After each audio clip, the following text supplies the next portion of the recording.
Hello viewers, आज के video में हम देखेंगे कक्षा 10वीं का परीक्षा पूर्व अभ्यास प्रश्न पत्र। यह एक मॉडल पेपर है और इसी तरह का पेपर आपके एग्जाम में भी आएगा। तो शुरू करते हैं। प्रश्न नंबर जो पहला है वह है सही विकल्प चयन कर लिखिए। इसका पहला प्रश्न है, बिहारी किस काव्य धारा के कवि हैं? बिहारी किस काव्य धारा के कवि है? तो बिहारी है रीति सिद्ध। ठीक है, रीति सिद्ध काव्य धारा के कवि हैं। इसके बाद एक कवि निराला का उत्साह गीत संबोधित है। तो उत्साह गीत संबोधित है बादलों को। बाद अगला है आलंबन और उद्दीपन का संबंध है। तो इसका संबंध विभाव से। ठीक है, आलंबन और उद्दीपन का संबंध है विभाव से। इसके बाद है संस्कृति पाठ में न्यूटन को कहा गया है। तो न्यूटन को कहा गया है संस्कृत मानव। इसके बाद है दो शब्दों का अपने विभक्ति चिन्हों को छोड़कर आपस में मिलना कहलाता है। तो दो शब्द है यहाँ और दो शब्द जहाँ मिलेंगे तो वहाँ बनेगा समास।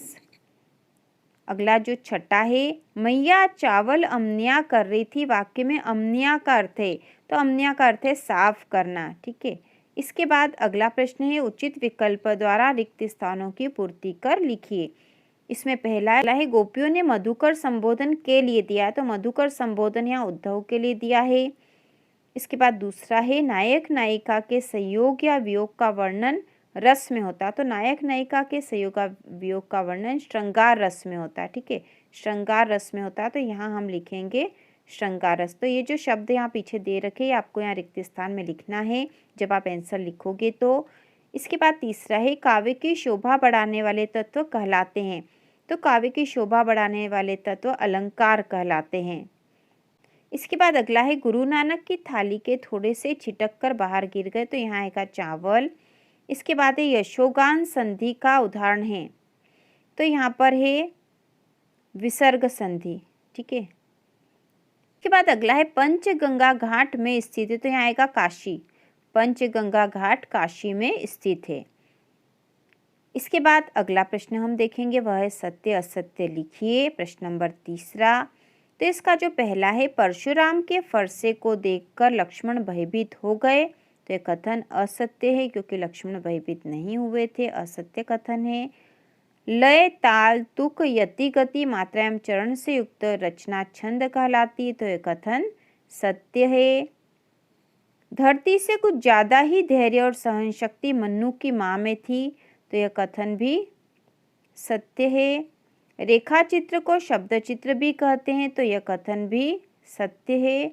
राम बाजार जाता है एक आज्ञावाचक वाक्य है। तो यह कथन असत्य है क्योंकि यह एक विधानवाचक वाक्य है और यदि इसको आज्ञावाचक बनाएंगे तो यह हो जाएगा राम बाजार जाओ। इसके बाद अगला जो है भोलानाथ के पिता उन्हें गोरस भात चांदी के कटोरे में खिलाते थे। तो यह असत्य है। अगला प्रश्न है सही जोड़ी का मिलान कर लिखिए। इसमें स्तंभ अ और स्तंभ ब दे रखे हैं। स्तंभ अ में है दंतुरित अधिक बढ़ा चढ़ा कर कहना, रेल का टिकट, क्रियाकर्ता के अनुसार, मीठा बोलने वाला, अणुबम विस्फोट। स्तंभ ब में है विज्ञान का दुरुपयोग, मृदुभाषी, कर्तवाच्य, कबीरदास, अतिशोक्ति अलंकार, पदंत आनंद कौशल्यायन और बच्चों के नए नए दांत। तो इसकी जोड़ी हम बनाएंगे दंतुरित। तो दंतुरित की जोड़ी हम बनाएंगे बच्चों के नए नए दांत। अधिक बढ़ा चढ़ा कर कहना अतिशयोक्ति अलंकार। रेल का टिकट, तो यहाँ पर आ जाएगा रेल का टिकट बदंत आनंद कौशल्यायन की रचना है। क्रियाकर्ता के अनुसार तो कर्तवाच्य हो गया। मीठा बोलने वाला मृदुभाषी कहलाएगा और अणुबम विस्फोट जो है विज्ञान का दुरुपयोग है। तो इस प्रकार से जोड़ी बनेगी। इसके बाद प्रश्न नंबर 5वां है निम्नलिखित प्रश्नों के उत्तर एक एक वाक्य में लिखिए। तो इसका जो पहला है मुख्य गायक को ढांढस बंधाने का काम कौन करता है? तो मुख्य गायक को ढांढस बंधाने का काम संगीतकार करता है। यह उत्तर आपको लिखना है। मुख्य गायक को ढांढस बंधाने का काम संगीतकार करता है। इसके बाद है काव्य की आत्मा किसे कहा गया है? तो इसका उत्तर होगा रस। काव्य की आत्मा रस को कहा गया है। अगला है बाल गोविंद भगत की प्रभातियाँ किस माह से शुरू होती थी? तो उनकी प्रभातियाँ कार्तिक मास से शुरू होती थी और फागुन मास तक चलती थी। तो इस प्रश्न का उत्तर होगा बाल गोविंद भगत की प्रभातियाँ कार्तिक मास से शुरू होती थी। इसके बाद है वीर रस की कविताओं में कौन सा शब्द गुण होता है? तो इसका उत्तर है ओज गुण। वीर रस की कविताओं में ओज गुण होता है। ठीक है, ओज गुण होता है, ओज गुण होता है। इसके बाद अगला है साना साना हाथ जोड़ी पाठ के अनुसार कुटिया में घूमता चक्र क्या है? तो ये जो घूमता चक्र था धर्म चक्र है, धर्म चक्र है। तो हम यहाँ उत्तर लिखेंगे साना साना हाथ जोड़ी पाठ के अनुसार कुटिया में घूमता चक्र धर्म चक्र है और इसको घुमाने से सारे पाप नष्ट हो जाते हैं। ठीक है, धर्म चक्रों को घुमाने से सारे पाप धुल जाते हैं, ऐसा उत्तर हम लिखेंगे। अगला है लेखक अज्ञेय ने मानव निर्मित सूरज किसे कहा है? तो मानव निर्मित सूरज उन्होंने अणुबम को कहा था, अणुबम। इसके बाद 2-2 नंबर के जो प्रश्न उत्तर है इन सभी प्रश्नों के उत्तर चैनल की प्लेलिस्ट में उपलब्ध है और कुछ जो 1-2 प्रश्न ऐसे हैं जिनके उत्तर नहीं तो उनके वीडियो जल्दी ही आ जाएंगे। ठीक है, यहाँ पर जो एक प्रश्न दे रखा है यहाँ पर आना एक उन्हीं सूत्र के अनुसार गद्य की प्रमुख विधाओं के नाम लिखे। ठीक है, इसका बहुत आसान है। तो यहाँ पे गद्य की जो विधाएं हैं उनके ही यहाँ पर नाम लिखिए। आ से हो जाएगा आलोचना, गद्य की विधाओं के नाम है यह आलोचना। ना से नाटक,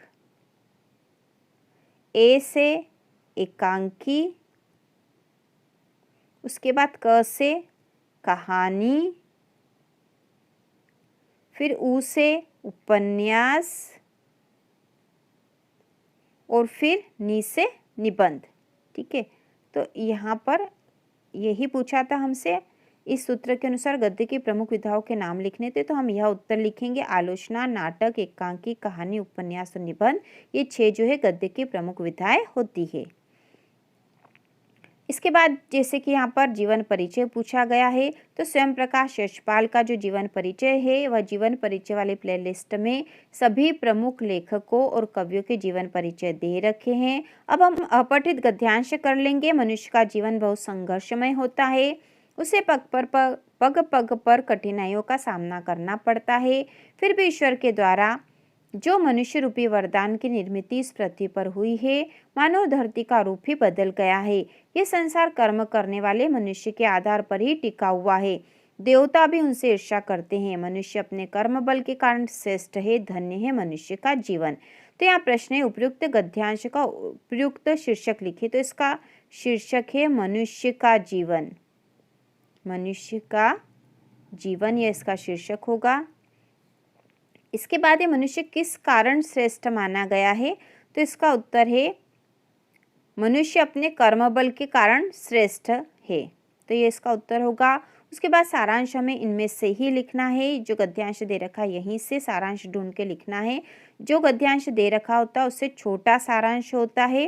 तो हम यहाँ लिखेंगे मनुष्य का जीवन बहुत संघर्षमय होता है, उसे बहुत सी कठिनाइयों का सामना करना पड़ता है और मनुष्य ने इस धरती का रूप ही बदल दिया और ये संसार कर्म करने वाले मनुष्य पर ही टिका हुआ है और मनुष्य अपने कर्म बल के कारण श्रेष्ठ है। तो इस प्रकार से इतने वाक्य हम लिख देंगे तो हमारा जो सारांश हो जाएगा। इसके बाद जो प्रार्थना पत्र है तो इसके वीडियो भी जल्द आने वाले हैं। तो इसी प्रकार के और वीडियो देखने के लिए कक्षा 10वीं की संपूर्ण तैयारी के लिए चैनल को सब्सक्राइब कीजिए।